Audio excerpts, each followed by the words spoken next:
चलल देश लुटना मुल्क के बचावे, चलल देश लुटना मुल्क के बचावे, चलल देश लुटना। क्या संविधान और चुनाव आयोग अपने दायित्व का निर्वहन कर रहा है? क्या क्या इस देश में चुनाव आयोग ने कोई रत्ती भर अनुपालन किया है क्या?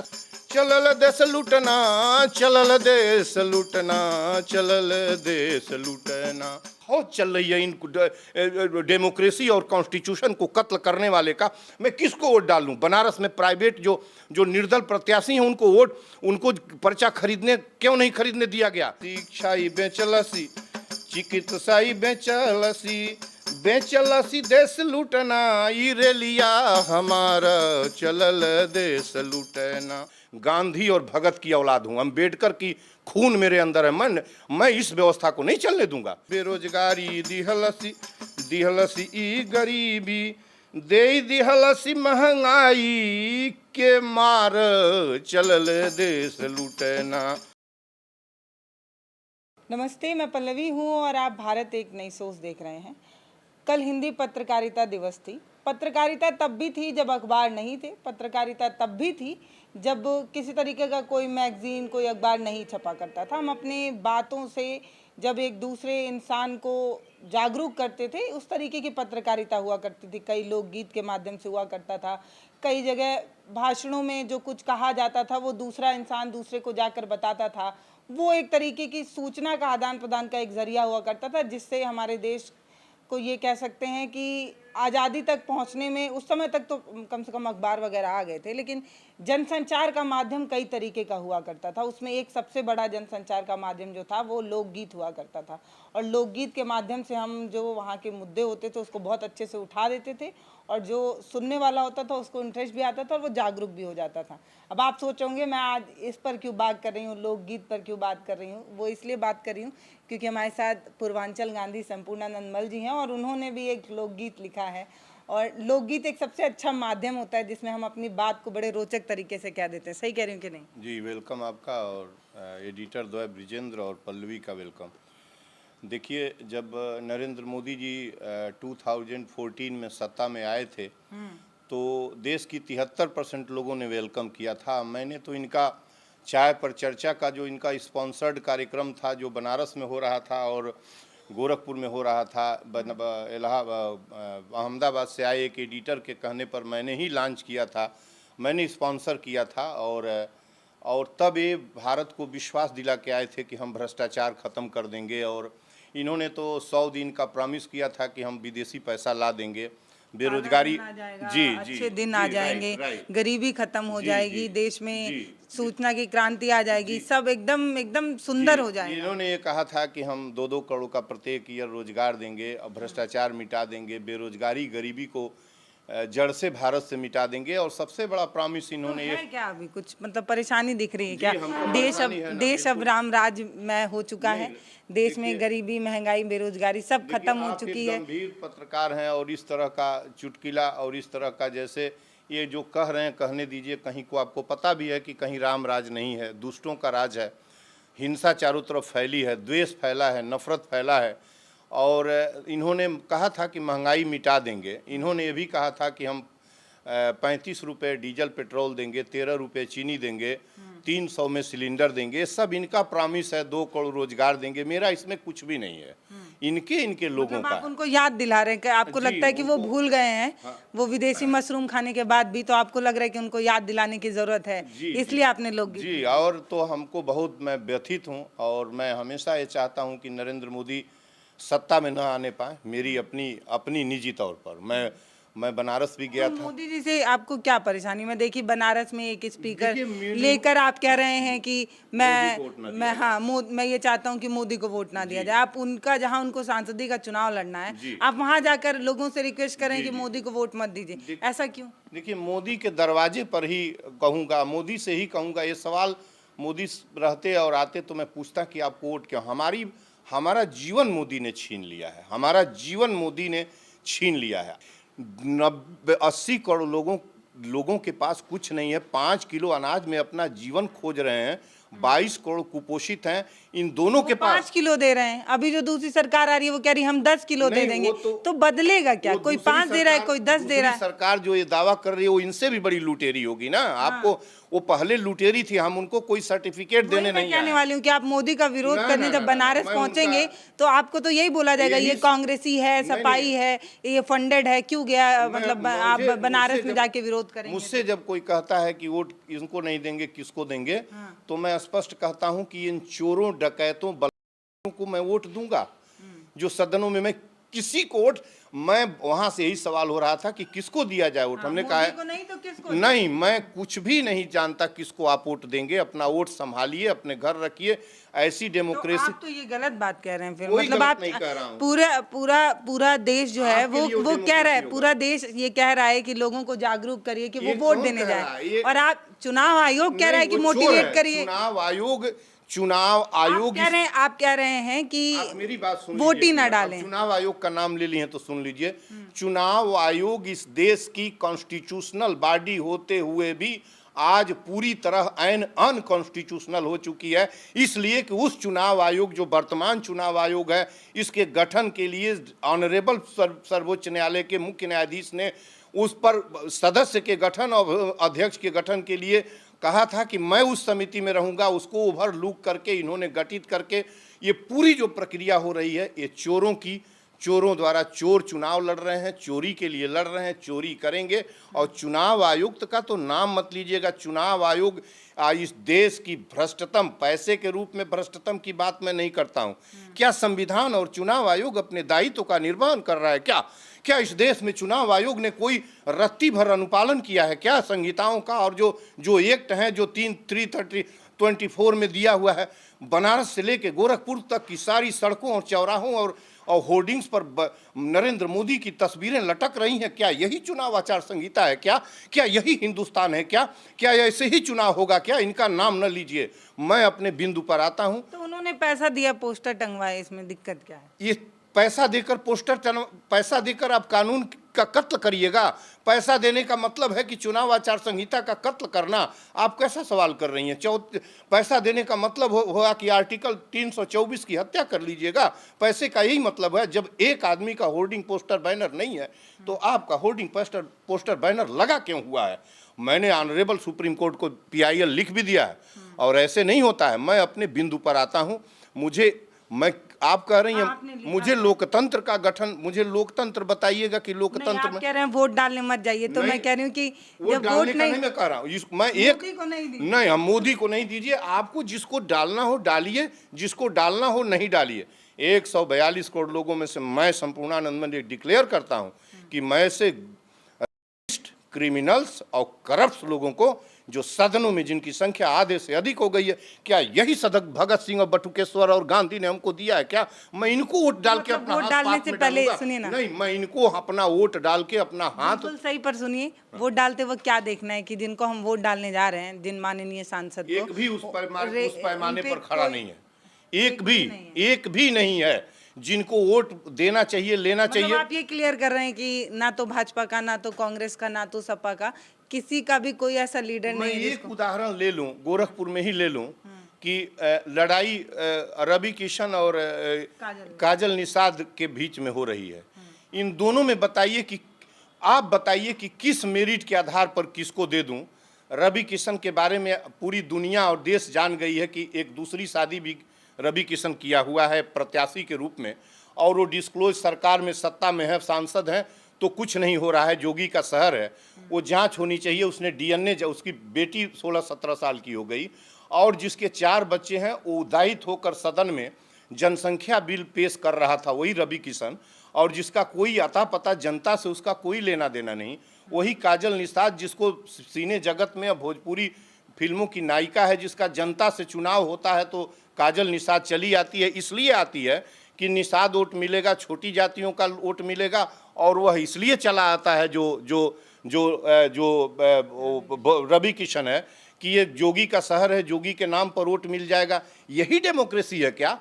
ऐसे ही लोगों को हम वोट देने के लिए बने हैं क्या? हमारे वोट की कीमत है। हम नहीं अपना वोट आप जाएंगे नोटा का बटन कहीं कोई नोटा फोटा नहीं जाएंगे जिसका कोई अर्थ नहीं है, कहीं नहीं जाऊंगा, अपने घर बैठूंगा और ऐसी डेमोक्रेसी का पतन जिंदा रहूंगा तो करूंगा। क्या बात करती हैं? कौन बोला है वोट डालना जरूरी है? भाई आप फिर बात करती हैं 70% भी वोट नहीं पड़ता है, आप कहती हैं कि हम ये बात कह रहे हैं। कितना वोट पड़ता है? 100% वोट पड़ता है। 50, 60, 55, 62, 80% लोग जो वोट डालने वाले नहीं हैं वो नहीं जाते हैं, इसलिए कि कोई सूटेबल नहीं है। और नोटा, जिस नोटा की बात कर रहे हैं उस नोटा का कोई अर्थ नहीं। यदि नोटा का एक परसेंटेज तय हो जाए कि 10% नोटा में वोट गया तो इनको भगा दिया जाएगा, किसी चुनाव रद्द हो जाएगा, अभी नोटा में वोट डालूंगा।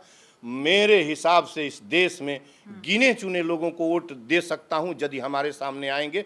मैं किसको वोट दूं? मैं क्यों वोट दूं? और कह रही है कॉन्स्टिट्यूशन है मेरा कि मैं नहीं वोट देने जाऊंगा। ये हम आप प्रचार कर रहे हैं कि वोट देना चाहिए, ये अधिकार है हर आदमी का। हम कह रहे हैं कि हमारा अधिकार होते हुए भी मुझे यह अधिकार है, और यह अधिकार नहीं है कि हमको टोल पर बिना टैक्स दिए टोल पर जाना चाहिए। अब जरा माइक को ठीक से करिए। यह अधिकार नहीं है कि हमको टोल पर बिना टोल टैक्स दिए माइक पर जाना चाहिए। यदि सांसद और विधायक और 3 दर्जन वीआईपी टोल पर चले जाते हैं, यह अधिकार नहीं है कि हमको आटा, चावल, गेहूं, दाल, तेल जो हमारी माँ से मिला हुआ हमारे खाने पर टैक्स लेंगे सब ये माफिया और ये देश के लुटेरे। क्यों टैक्स लगाया गया है? ये अधिकार नहीं है कि हमको शिक्षा, चिकित्सा और रेल संचार फ्री मिले जैसे इनको मिली हुई है, एक समान मिले। कलेक्टर का और जो है नेता का लड़का, ऑनरेबल नेता का लड़का जो है दून और डीपीएस और बड़े स्कूल में पढ़ेगा, और मेरा लड़का घुरहू प्रसाद के स्कूल जो मिड डे मील में पढ़ेगा। ये अधिकार नहीं है। यह अधिकार पहले दो। वोट कैसा? वोट मेरा अपना अधिकार है, मैं डालूंगा नहीं डालूंगा तुम्हारे कहने से डालूंगा। किसको वोट डाल दूं? ये फौज चल रही है इन डेमोक्रेसी और कॉन्स्टिट्यूशन को कत्ल करने वाले का। मैं किसको वोट डाल दूं? बनारस में प्राइवेट जो निर्दल प्रत्याशी हैं उनको पर्चा खरीदने क्यों नहीं खरीदने दिया गया? आप बोलिए इस पर किससे संवाद करूं? यह मेरा राइट है, और मैं ऐसी डेमोक्रेसी आप जो लोग चाह रहे थे चुनाव लड़ना उनको मौका भी नहीं दिया गया। आपको पल्लवी जी, आपको लग रहा होगा मैं सदन के, मैंने बोला है ना कि बनारस क्रांति शब्द दिया था मैं। मोदी की सत्ता का पतन का ऐलान किया हूं। 500 से इनकी सत्ता बन जाए दिल्ली में, नहीं चलने दूंगा सदन। आप देख लीजिएगा, सदन नहीं चलने दूंगा, अकेले नहीं चलने दूंगा। गांधी और भगत की औलाद हूं, अम्बेडकर की खून मेरे अंदर है। मैं इस व्यवस्था को नहीं चलने दूंगा। इनको ये डेमोक्रेसी वाले हैं, ये बैंड ऑफ रबर्स हैं, ये करप्ट्स हैं, क्रिमिनल्स हैं, ये रेप हैं। ये मैं नहीं कह रहा हूं, ये सुप्रीम कोर्ट का स्टेटमेंट है। 233 लोग ऐसे हैं, और कौन नहीं है? प्राइम मिनिस्टर से लेके और गांव का प्रधान तक। मैं इनकी नाम नहीं लेता। प्राइम मिनिस्टर से गांव का प्रधान तक चोर है, चोरी का खाता है, चोरी से करता है। ये इतने बड़े बड़े तनख्वाह, इतने बड़ी 10-10 हजार करोड़ की विमान से उड़ना, उसका तेल पानी पैसा कहाँ से आएगा? वोट ऐसे भी हाथ खोल के मांग सकता है, ऐसे भी मुझे तो वोट मांगना होता तो ऐसे मांगता। लेकिन मैं कसम खाया हूं कि ऐसी सदनों में, इस सदन में जिसमें भगत सिंह बटुकेश्वर ने और प्रोसीडिंग विट्ठल भाई पटेल की हो रही थी, इरविन बैठा हुआ था, उसमें जिस बदन पर बम्बार्डमेंट किया था, उस सदन में इनके लिए फरिश्ता का दिया हुआ घर होगा। मेरे लिए वह पाप और अभिशाप का बना है। हिंदुस्तान के रेवेन्यू का बना हुआ वो सदन है। कोड़े पीट कर इरविन ने बनवाया था। उसमें किस लिए बनवाया था? नया बनने से क्या हुआ? आज नया जीएसटी का तोड़कर किसी ने कहा क्या? 142 करोड़ लोगों में से किसी ने कहा कि नया सदन बनवा दीजिए? 545 लोगों में से 545 ऑनरेबल मेंबर्स में से किसने कहा नया सदन? इस देश को क्या बना दिए हैं आप? ये देश आपके जेब की जागीर है क्या? इस देश की डेमोक्रेसी और रिपब्लिकन कैसे मिला है पता है? करोड़ों लोगों के फांसी के उपरांत मिला है यह। भगत सिंह, सुखदेव, राजगुरु, बिस्मिल, अशफाक, रोशन, राजेंद्र लाहिड़ी और उद्धम सिंह और जो है। आप अपने वोट का बहिष्कार कर रहे हैं। कैसा वोट का बहिष्कार? नहीं दूंगा किसी को। मैं किसी भी, आज मैं चरित्र को ले आइए चुनाव में खड़ा करिए, देता हूं। कोई चरित्र नहीं है चुनाव के अंदर, इसलिए मैं वोट नहीं दूंगा। मैं वोट दूं या न दूं, मैं नरेंद्र मोदी की सत्ता का जो हिंसा और झूठ पर टिकी हुई है उसका सख्त विरोध करता हूं। और सदन के सामने 400 का जो सिलेंडर बिक रहा था मनमोहन सिंह के जमाने में, तुम्हारी एक मिनिस्टर सिलेंडर लेके सिर पर नचनिया जैसे नाच रही थी, उसको शर्म नहीं लग रहा था? आज उसकी गिग्गी बंद हो गई। 1200 में सिलेंडर बिक रहा है तो आज 850 है। चुनाव की वजह से अभी जो है 100 पत्र में लिख चुका। शर्म है क्या? शर्म है क्या? मनुष्यता का नरेंद्र मोदी में थोड़ी सी मनुष्यता नहीं है। मैं इनकी सत्ता का सख्त विरोध करता हूं, और उस दुखी मन से जैसे इनका वेलकम किया था 14 में, वैसे ही इनका विरोध कर रहा हूँ। वेलकम किया था तो मनमोहन सिंह प्राइम मिनिस्टर थे, उनकी पुलिस ने मेरा साथ दिया था। इनकी पुलिस बराबर हमको विरोध में ढकेलती है। मुकदमे मेरी 2 अक्टूबर को मेरे ऊपर मुकदमा लगाया गया है। 2 अक्टूबर को महान दिवस पर मेरे ऊपर मुकदमा लगाया गया है राजघाट पुलिस में, अनेक धाराओं में लगाकर 19 लोगों के साथ। केवल मैं गरीबों के लिए आसरा आवास के लिए उनके पानी और बिजली की मांग कर रहा था। मेरे ऊपर मुकदमा लगाने का अर्थ इन बेईमानों के ऊपर मुकदमा लगे। कैसे लगा दिया मुकदमा? मुझे 8 बजे मजिस्ट्रेट के यहाँ से रिलीज किया गया, छोड़ा गया था। आप हिंदुस्तान में चलने दूंगा मैं सदन के सामने इनकी? देखिए, यह डेमोक्रेसी 2024 की, 2004 के बाद, इलेक्शन के बाद भारत की डेमोक्रेसी चाहे एनडीए के कब्जे में आए, चाहे उनकी गुलाम बने, चाहे उनकी दास बने, चाहे नरेंद्र मोदी की दास बने, भारत की डेमोक्रेसी नरेंद्र मोदी की दास बने या एनडीए की दास बने, मैं सदन को नहीं चलने दूंगा। आपके माध्यम से जरा रोकिएगा, कोई रोक देगा? इस दुख के घड़ी में मैंने एक गाना लिखा है, इन्हीं लोगों के ऊपर लिखा है, जिसमें नरेंद्र मोदी को मैं दिल से वेलकम किया था। आज दिल से चाहता हूं कि सत्ता छोड़ दे हिंदुस्तान की। मुझे बिल्कुल पसंद नहीं है। मनुष्यता को किनारे करके आप सत्ता पर रहेंगे, और कोई भी ऐसी हुकूमत जो मनुष्यता के किनारे करके रहेगी उसके विरुद्ध लड़ूंगा। मनमोहन सिंह की हुकूमत ने भ्रष्टाचार का कोलाहल जब मचाने का इन्वायरमेंट बना तो मैंने इंडिया अगेंस्ट करप्शन में अन्ना जी के साथ 8 दिन पानी का अनशन किया और भारी पुलिस बल सुरक्षा में लगाई गई थी। मैं जो है इनके वेलकम के लिए टी पर चर्चा पर इनका निजी कार्यक्रम था, चुनाव के दौरान मैंने यही संचालित किया था और पुलिस ने साथ दिया था। आज मैं इनका विरोध करता हूं। आप मेरा गाना सुनिए और गाना सुन के गाने का रस लीजिए और ये बताइए, लोगों को बताइए क्यों खुला चैलेंज होना चाहिए मैदान में। हंस के चुनाव लड़िए ना, जो लोगों को दिए हैं कहिए ना, चलिए कहिए लोगों को कि हाँ हमने दिया है, यदि सच्चा हूं तो हमको वोट दे देना, नहीं तो तुमको लखेत दे तो तुम घर चले जाओ। डेमोक्रेसी का ही मतलब है ना, डेमोक्रेसी का ही मतलब है कि तुम दिल्ली की कुर्सी से बंधे रहोगे। हमारी जमात में शामिल हो कि तुम्हारी कुर्सी जैसी व्यवस्था को थूकता हूँ मैं, जाने की कभी कोशिश नहीं करता। मेरा सदन, मेरे लोग, मेरी जनता है। जीवन और प्राण की कीमत पर हम वोट और डेमोक्रेसी को स्वीकार करेंगे? कदापि नहीं स्वीकार करेंगे। आइए गाना सुनिए।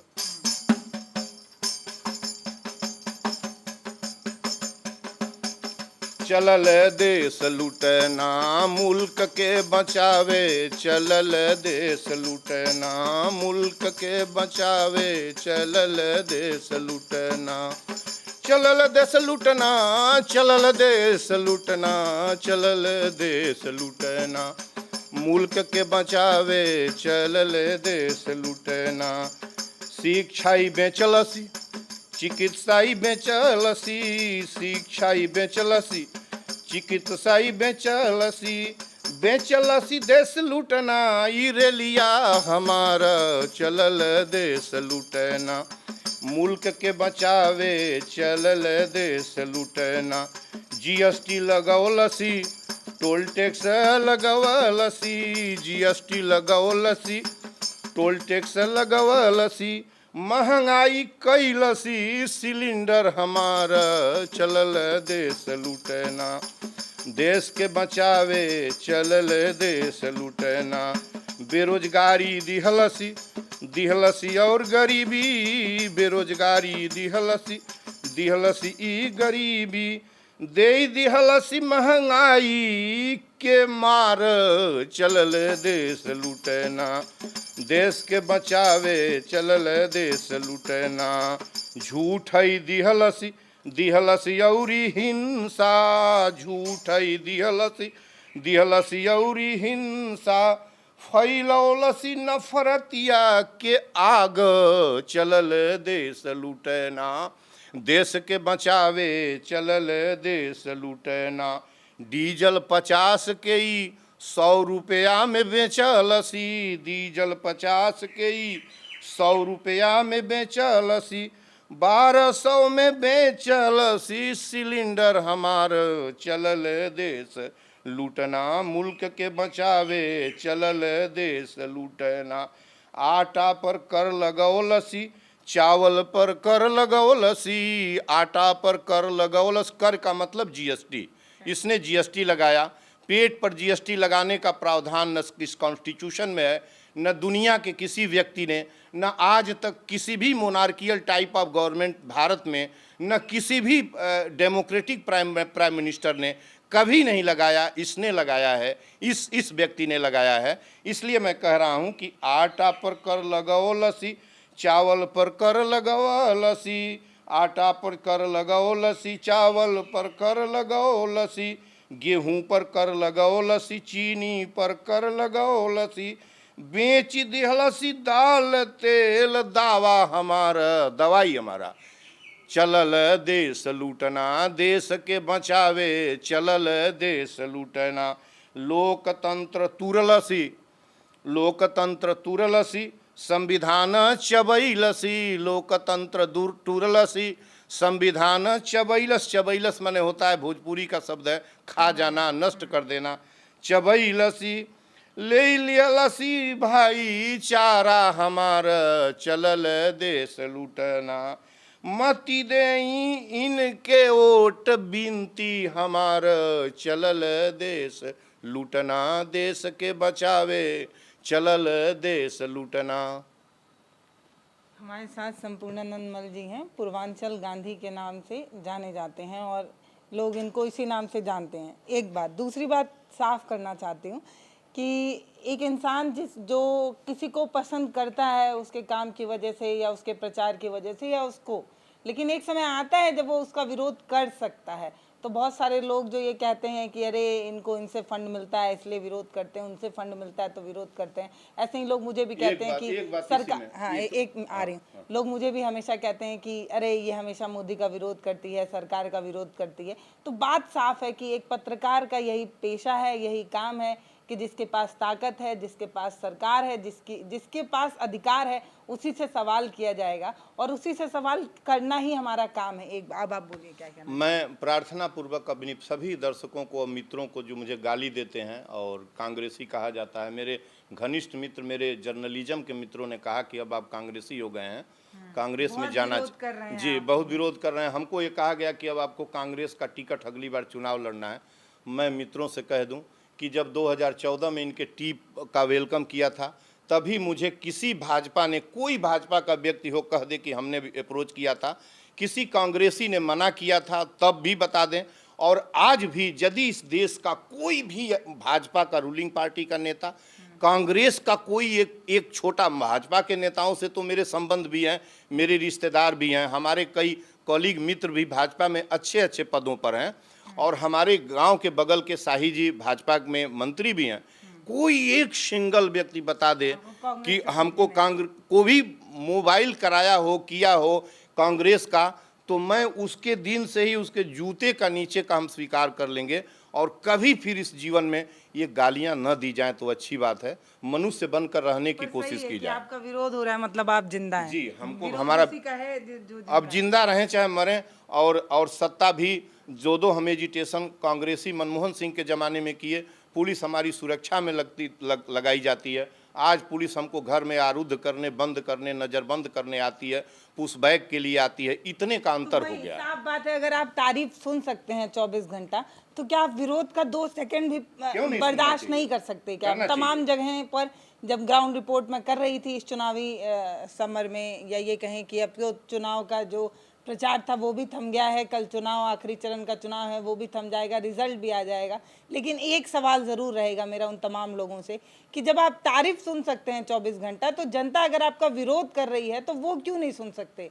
जनता अगर आपको कह रही है कि आपको महंगाई पर बात करनी चाहिए, बेरोजगारी पर बात करनी चाहिए, और ये खुद जनता ही कह रही है, तो वो क्यों नहीं आप सुन पाते? यही मेरा ये सवाल रहेगा। नमस्ते, मैं पल्लवी हूँ, आप भारत एक नई सोच देख रहे हैं। ऐसे ही हम किसी और मुद्दे पर आपसे मुलाकात करेंगे। बहुत धन्यवाद।